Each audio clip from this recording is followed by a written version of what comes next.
আজকে আমরা দেখব 2025 পরীক্ষার জন্য আরও একটি প্রশ্ন। ইতিহাস প্রশ্ন, সপ্তম শ্রেণী, ফার্স্ট ইউনিট টেস্টের প্রশ্ন। দেখো কি রয়েছে। পূর্ণমান যেখানে 30, সময় রয়েছে 1 ঘন্টা।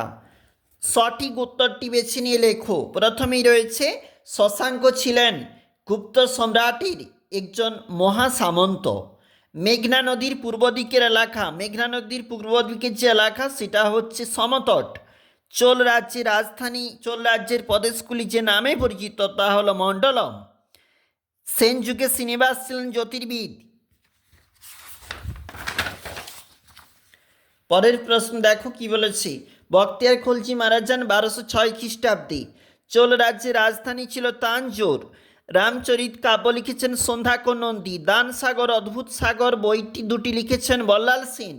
এরপরে কিন্তু আমাদের একটা ম্যাচ রয়েছে দেখতে পাচ্ছি, যেখানে প্রথম খলিফা হচ্ছে আবু বকর, বুদ্ধের অবতার রূপে পূজিত অতীশ দীপঙ্কর, ইসলাম ধর্মের প্রবর্তক হজরত মোহাম্মদ, গঙ্গাই কোনচোল, রাজেন্দ্র চোল। দেখো 1 নম্বরের প্রশ্ন। চক্রপাণি দত্ত কে ছিলেন? পাল আমলের একজন চিকিৎসক। লক্ষণ সেনের রাজধানী ছিল বিক্রমপুরে।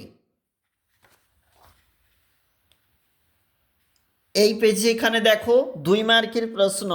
এছাড়া উপরে একটা রয়েছে গীতগোবিন্দম কাব্যের বিষয় কী ছিল? রাধাকৃষ্ণের প্রণয় কাহিনী। দেখো গৌরব বলতে কি বোঝো? বাগপতিরাজের লেখা গৌরব কাব্য তোমরা অবশ্যই বইতে দেখবে।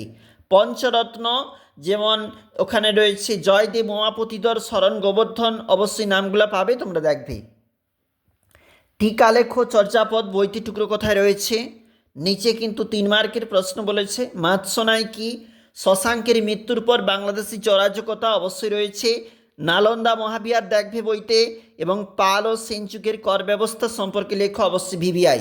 এছাড়াও দেখো কি বলেছে 5 নম্বরের প্রশ্ন। ত্রিশক্তি সংগ্রাম টিকা।